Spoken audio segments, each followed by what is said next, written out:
warahmatullahi wabarakatuh. Perkenalkan, nama saya Nafsun Fafingerta. Nama saya Nareswari Kaira Ristia. Nama saya Leva Nabila. Dan selamat datang pada podcast Sejarah. Jadi guys, kita ngapain sih hari ini? Oh, jadi hari ini kita akan membahas tentang politik Sakoku Dan restorasi Meiji. Dan asal mulanya Jepang menjadi negara imperialisme hingga perjanjian Kalijati. Yeay. Jadi, Nares, politik Sakoku itu apa sih? Nah, jadi politik Sakoku ini adalah kebijakan yang dibuat oleh pemerintah Jepang. Kebijakannya ini adalah mengisolasi Jepang dari negara-negara asing agar mereka tidak ikut campur kepada masalah atau tentang internal Jepang lah. Nah, jadi warga negara asing ini nggak boleh masuk ke Jepang dan warga negara Jepang juga nggak boleh ke luar negeri. Nah, bahkan kalian tahu nggak sih, warga Jepang ini ke antar kota aja mereka butuh surat izin agar bisa keluar kota. Nah, jadi mereka harus menyerahkan surat izin mereka ke otoritas tempat agar mereka diizinkan. Oh gitu. Terus penyebabnya kenapa sih sampai segitunya dia mengisolasi negara mereka sendiri? Jadi pemerintah Jepang ini khawatir. Jadi waktu itu ada pemberontakan Shimabara. Nah, pemberontakan Shimabara ini membuat pemerintah Jepang khawatir karena pengaruh dari luar negeri. Jadi ada tuh bangsa Eropa alias Portugis datang ke Jepang untuk berdagang, tapi ternyata mereka punya misi lain.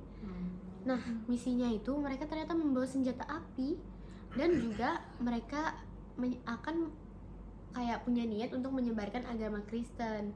Sedangkan kayak pemerintah Jepang ini kayak nolak gitu.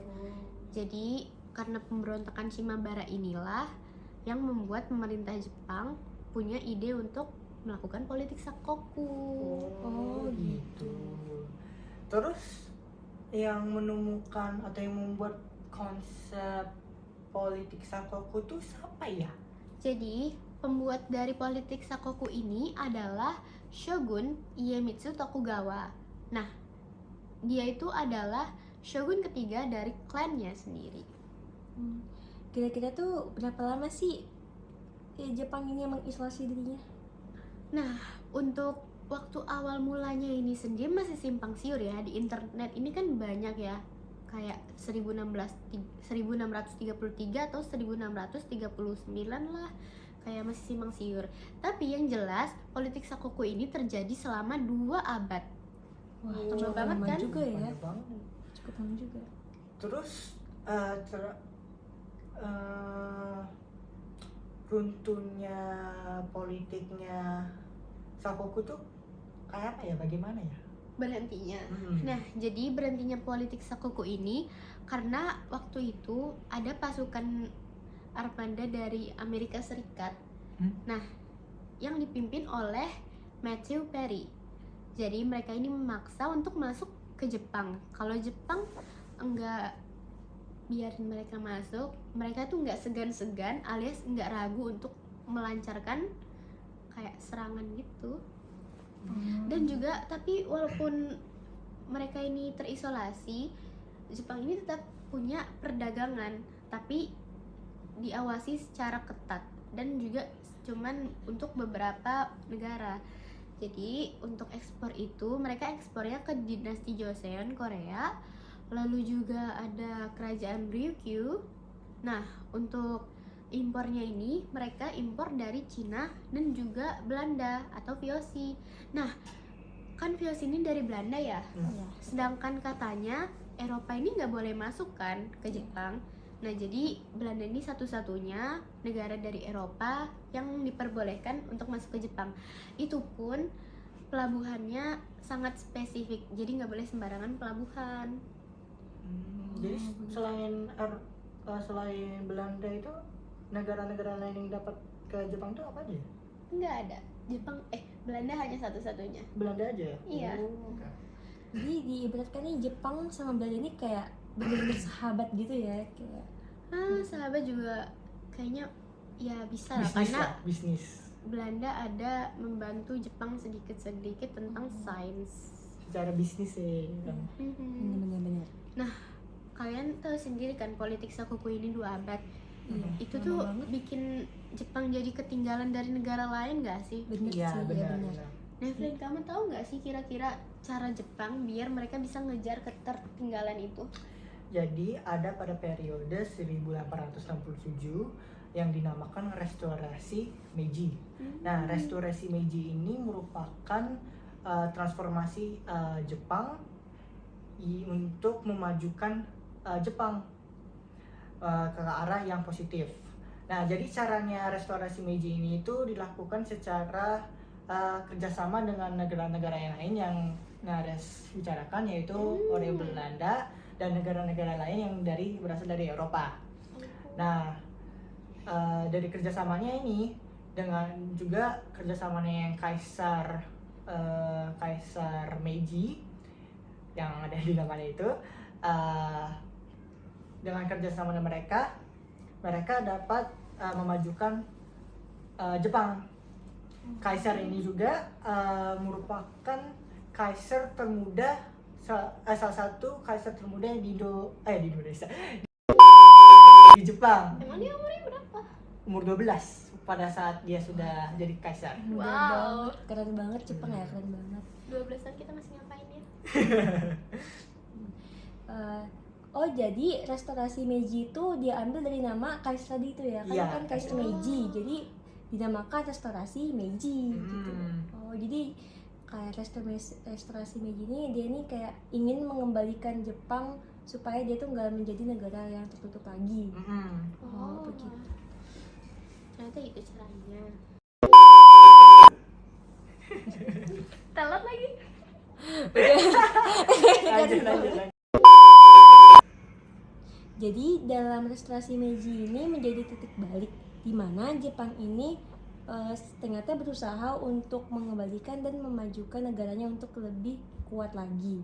Nah, Kaisar Meiji ini mereformasi Jepang untuk menjadi pembaruan kehidupan manusia dalam pembangunan industri serta teknologi.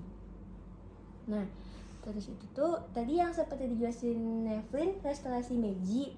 Jadi dalam waktu yang relatif singkat, Jepang ini tuh berhasil mendapatkan bahan baku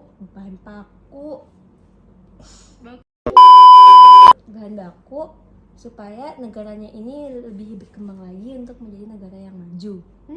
Nah, jadi oleh karena itulah salah satu tokoh yang berhasil untuk menjadikan negara Jepang sebagai negara imperialisme yaitu tadi tokoh Kaisar Meiji, atau bisa yang umurnya disebut 12 tahun dengan itu ya. ya benar, itu bisa disebut dengan Matsuhito.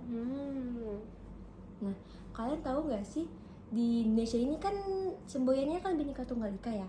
Nah, Iya. tapi kalau di Jepang ini memiliki semboyan juga loh. Apa itu? Nah, semboyan ini namanya ini Haku Ishio.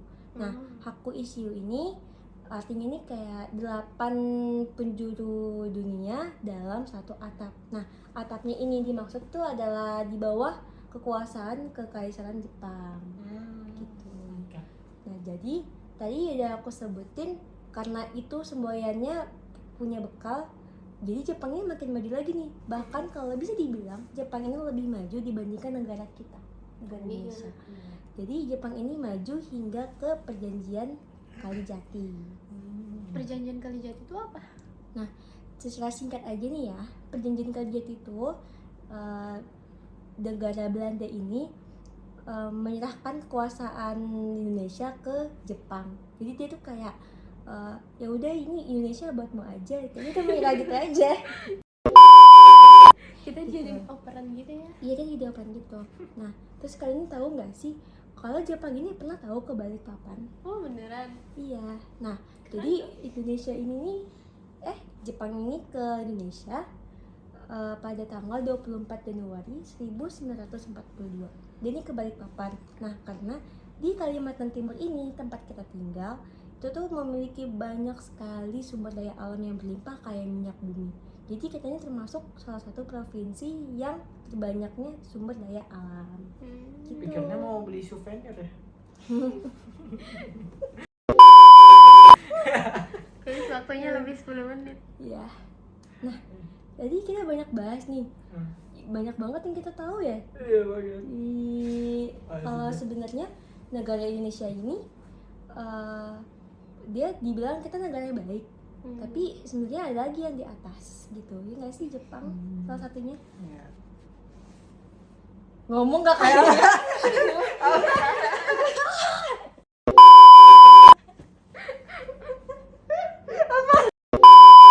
kalian gak mau ngomong Sampai- lagi sampai 11 menit. Nah gimana Pak Fatis kita nanti? Baik, ya sudah.